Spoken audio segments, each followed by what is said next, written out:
வாங்கிடணும். பாத்தியா எல்லோரும் எவ்வளவு ஆவல காத்திருக்காங்க. நீ லேட்டா வந்துட்டு என்ன சொல்றியா?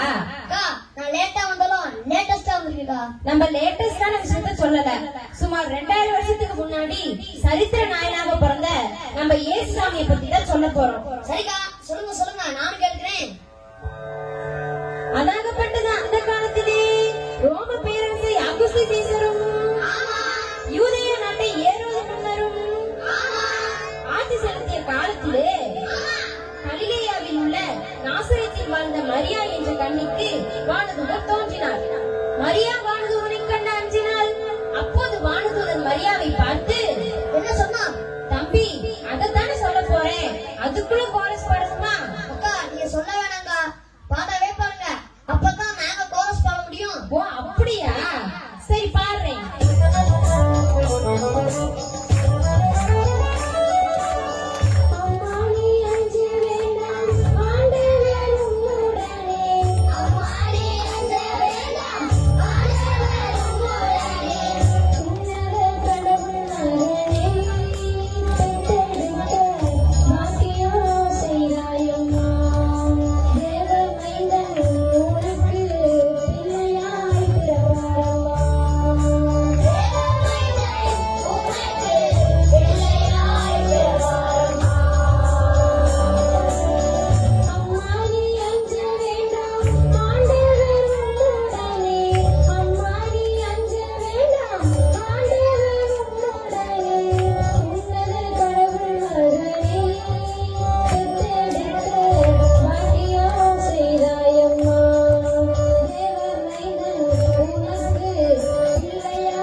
என்று மங்களவார்த்தை சொன்னார்.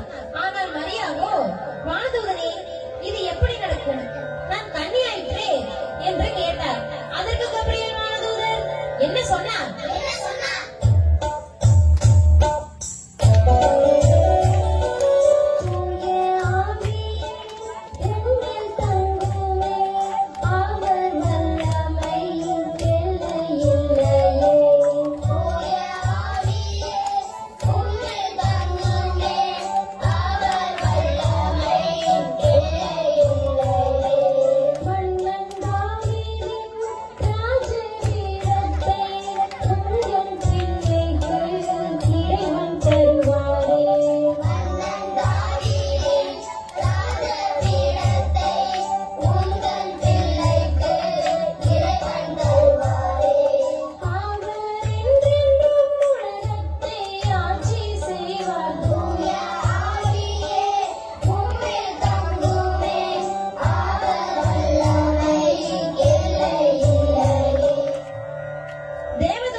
நேரா மரியாவுக்கு மன ஒப்பந்தமாயிருந்த யோசேப்பு கனவுக்குள்ள போனார்.